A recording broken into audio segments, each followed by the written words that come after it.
Welcome back to another quick episode at the Shared Housing Alliance. Today, we are talking about what makes shelterregistry.com different than some of the other shelter websites that maybe do exist. There are not very many of them, but we're going to talk about why shelterregistry.com is different and why we're excited. I have co-host Julie on today. Julie, how are you? Very good. I hope everybody is ready for the holidays coming up, and I'm so excited to talk about this because during the holidays we do have a lot of these situations where people need to be in a different environment, and this is a good place to find one. So let's take a look at shelterregistry.com. This is the homepage. And if you look here, it'll explain that we have a very broad definition of what a shelter is. And it's essentially any type of place that offers a bed or a room for somebody. And there are different levels of care. And so there is a hospital level of care, which is down here. We have mental or detox kind of a thing. We have free or public shelters. And then we have halfway homes and shared homes. And so all of these buttons down here at the bottom, they actually take you to the sign up page. And real quick, since we're on this page right now, it's completely free to sign up in 2023. So if you're looking at this and you have a detox facility or a shelter, a free shelter, if you operate one for the government, or if you operate a shared house like Katie's House Foundation has shared housing, then this is where you would come to sign up for free, and you can list your location so that way people can find it. So let's jump into the search and apply function. And Julie, as a 27-year law enforcement officer, one of the things when we developed this that you had said was really important to you is being able to search by city, correct? Correct.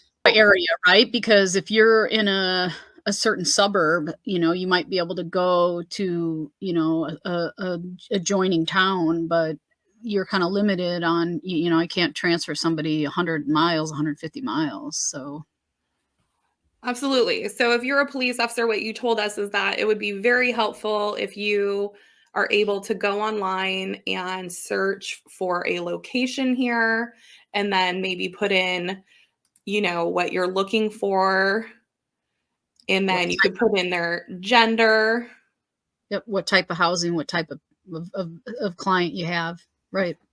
How And old they are. age was big for you, so over 18 or under 18.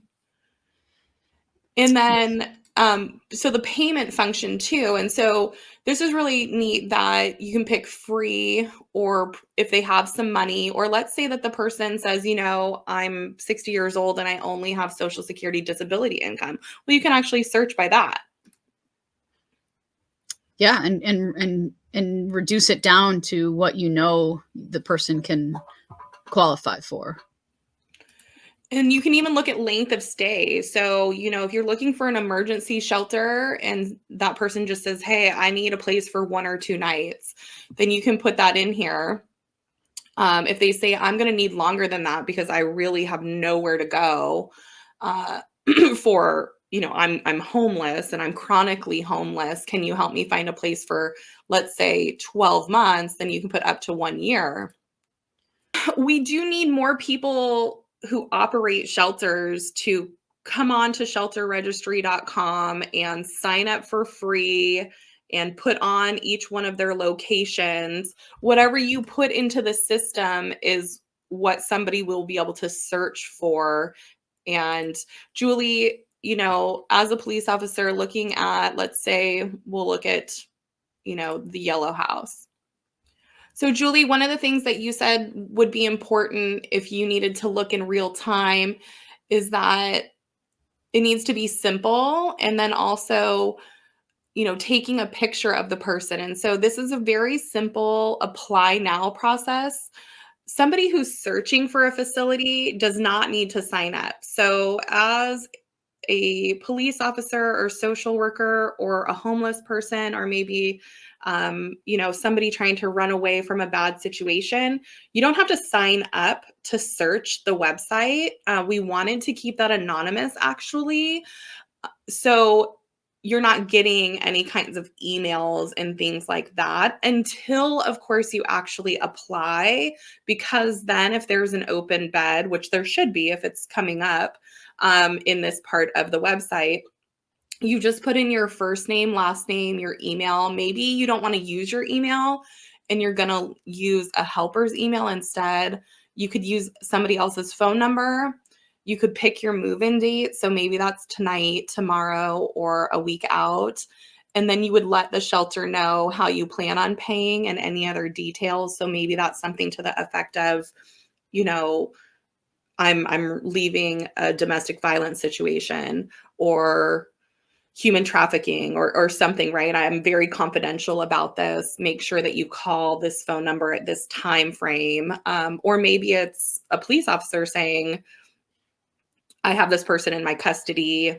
We need to get them into a place right this minute. And then that would hit, the operator of the shelter's desk on their email, which is kept confidential until they release it.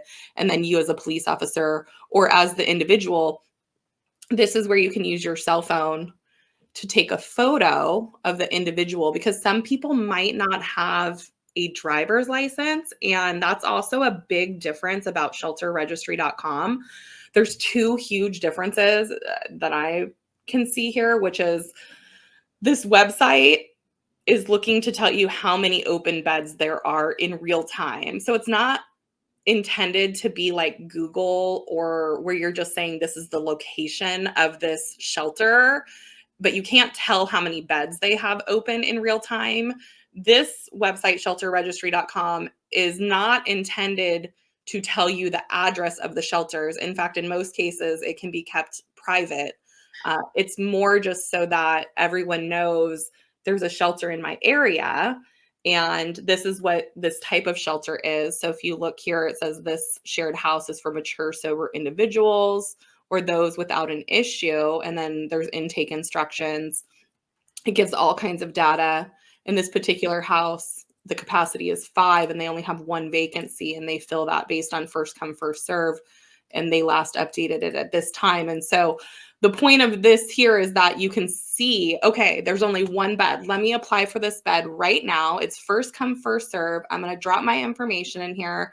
I don't have an ID because I've been homeless, or I'm an immigrant, or my, Or you lost it. Yeah. I mean, one of the things we talk about a little bit there is that this allows the shelter to give that person an ID possibly too, because if I'm signing up as a police officer, I've verified this person's information. I know who they are, either from maybe previous contacts, or I verified who they are based on what they've told me to the best of my ability. And then that's where, some people are saying, well, we can't verify who you are because you're just walking in and giving, us your information, but we don't know that's who you really are.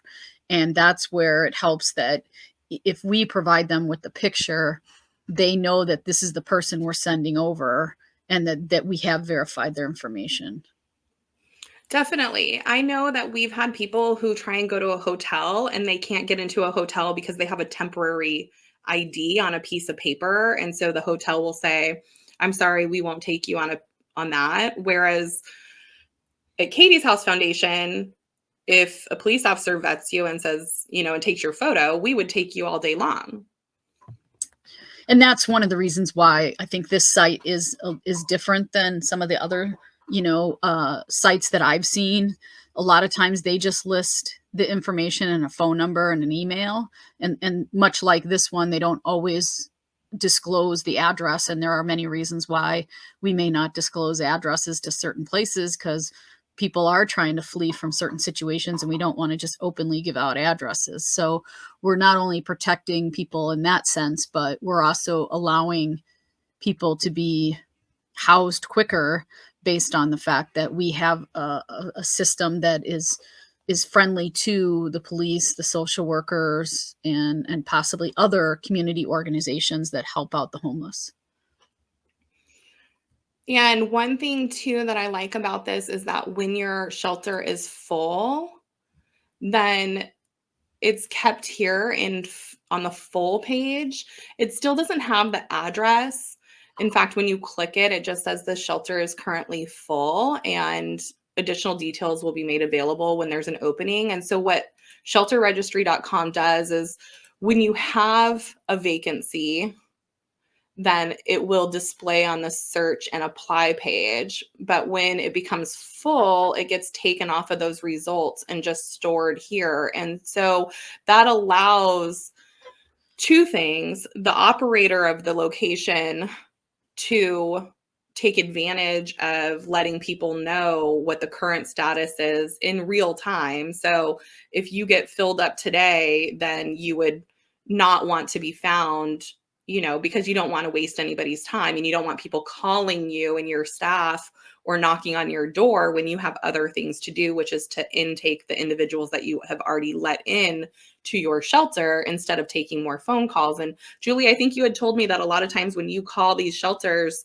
there's nobody to answer the phone, correct? Yeah, I mean, the phone number you're given is either to a main switchboard that they transfer you to somebody that's not going to answer their phone because their caseload's so high, or it's to somebody that directly would deal with intake and they just are bombarded with phone calls and in-person inquiries. So this is a way to kind of alleviate some of that pressure and be able to, as you marked on that one, is first come, first serve. You're going to have a timestamp. You're going to know when the emails come in. You're going to know when the applications come in, and you're going to know where they're coming from.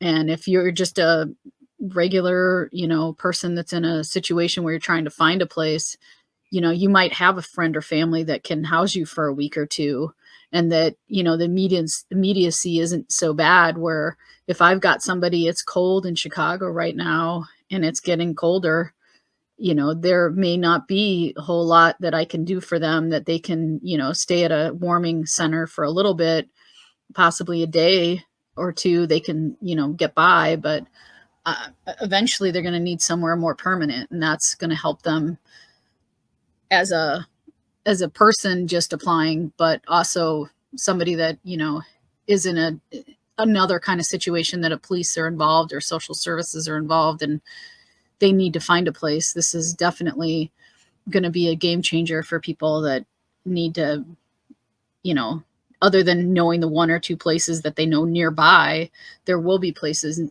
the next town over, or something other than the only place you know of, because that's the only place you have in town. It's so important to have the thousands of locations that are open in the United States. I know when we look, there are 11,000 homeless shelters. So that's not the detox facilities. There are different levels of care. And the reason that I'm bringing this up is because at Katie's House Foundation, we do find that people will live in shared housing and they, at that time, are going about their business. But if something comes up in their life and they start to reuse alcohol or drugs, then, if they're just in a shared house, which is not a recovery house in most cases, if it's roommate housing, for example, and they need to leave and move up the continuum of care, literally we have to tell them, listen, we're giving you a 7-day notice as a courtesy. You need to go find somewhere else. And this is on the end user, where they didn't have a way. And what you're saying is exactly what we see too, is that they call the only place that they really are familiar with. And normally that place is full.